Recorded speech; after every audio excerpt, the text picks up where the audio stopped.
Hello again, ladies and gentlemen. This is my YouTube channel, Math to the Point.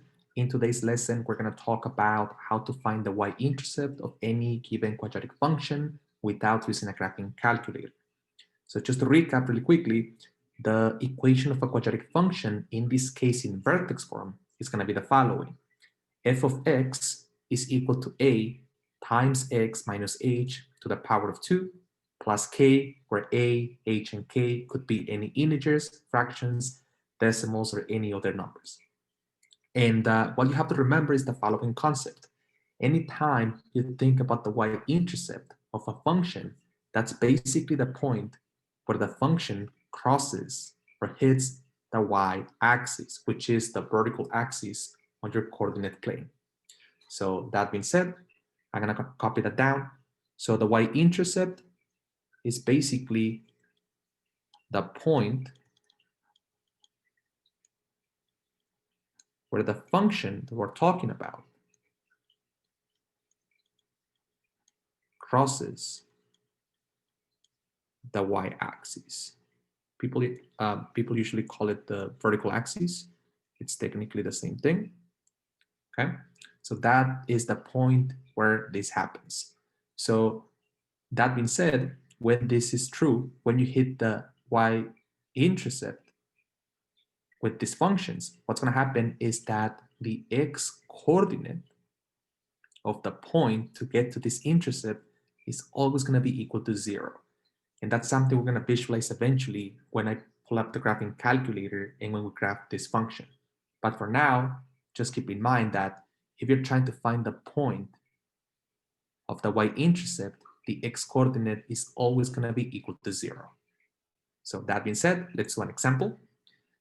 So in this example, we have the function f of x is equal to 2 times x minus 5 to the power of 2 plus 4. And we have to find the y-intercept. So I'm going to use this concept that says that if I want to get the point of the y-intercept, I have to remember that the x-coordinate of that point is equal to 0.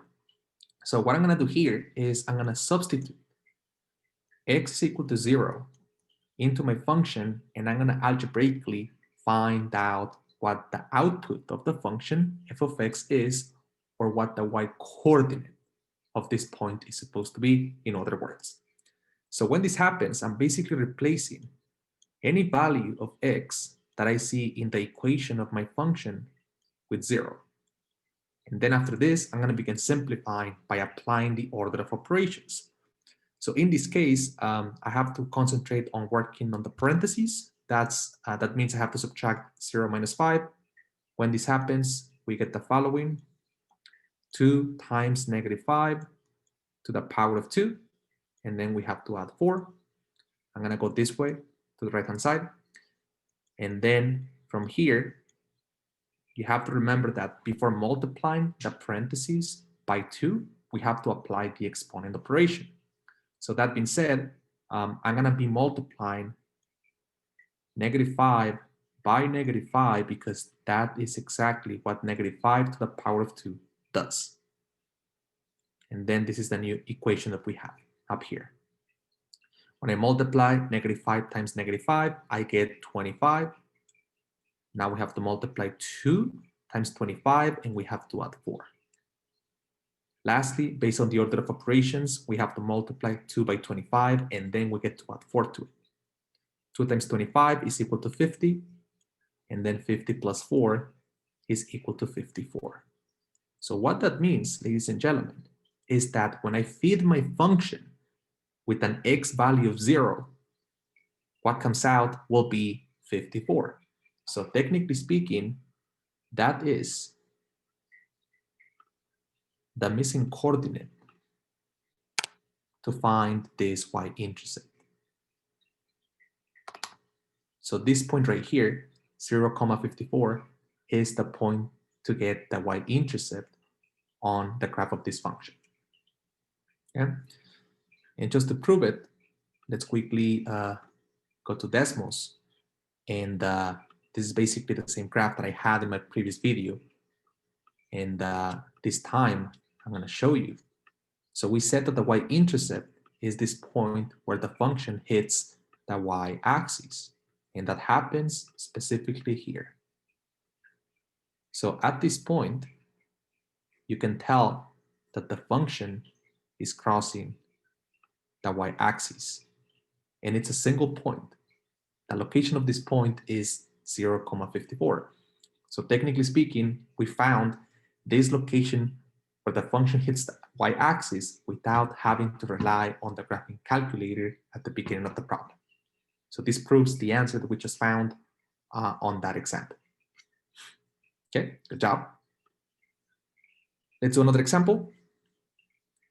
Same process, different example. We have to find the y-intercept of the following quadratic function. And again, I'll be applying the same steps and the same concept. Remember that the y-intercept is found at the following location. The x-coordinate of this point is always equal to 0. And then we have to find out what this value is. So again, because the x-coordinate of this point is equal to 0, that means that anytime I see a value of x in my function, like the x-coordinate of this point, I'm going to fit that with 0. So I'm going to replace any x that I have on this equation with 0. And we get the following equation of this function. Okay, then we just get to simplify. We add 0 plus 4, which is positive 4 to the power of 2, plus 6. Then from here, we have to apply exponents, which means we have to multiply 4 times 4. And then we multiply this by a half. Then lastly, we add 6. I'm gonna go this way. Then again, the expression is 1/2 times, we said 4 times 4, that becomes 16. So I'm gonna end up multiplying 1/2 times 16. And the last step will be to add 6 to it. If I keep going with this, I get to multiply 1/2 times 16. So you can imagine that 16 has a 1 underneath the fraction. I just turned this into a fraction. Any number that's an integer, you can place a denominator of 1 in the bottom. And that being said, when you multiply fractions, you can multiply top by top and bottom by bottom. And then you end up getting 16 over 2 plus 6. Now you will notice that if you divide or if you simplify the fraction 16 over 2, you get 8. And then lastly, all we have to simplify is this simple addition of integers, 8 plus 6, which gives us 14. So for this function,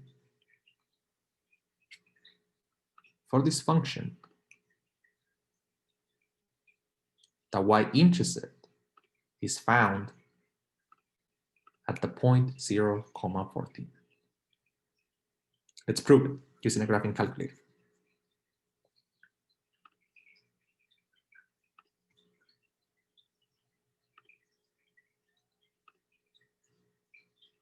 So we have 1/2 for the value of a.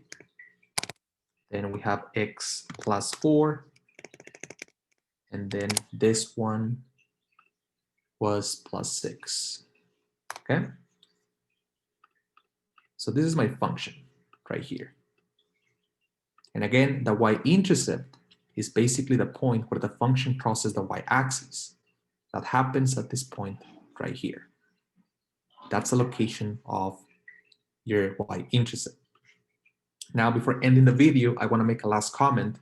So if you wonder why it is the case that when you have the y-intercept, the x-coordinate of that point is always equal to 0, that happens because any point that is a y-intercept is always located along the along the y-axis. The y-axis. So what that means is that the possibilities that we have will be along this line that goes from negative infinity up to positive infinity. And if any point is located along that axis, we do not have any value along the x-coordinate. That means that that x-coordinate doesn't exist. It's basically equal to 0. It has no value. Okay? So for example, if I have a point just to make it clear, if I have a point right here, for example, that point is located at the point positive 5, comma, positive 15. And as you can tell, I do have to move from the origin 5 units to the right-hand side along the x-axis to eventually get to it. However, because all the points that are going to be crossing the y-axis are going to be along this axis, not really moving to the left or to the right, that means that that x-coordinate is always going to be equal to 0, not like in the case of this point. Okay, this is the end of the video. Thank you for watching, ladies and gentlemen. I'll talk to you next time, and I hope this video and explanation helped a lot. Have a good day.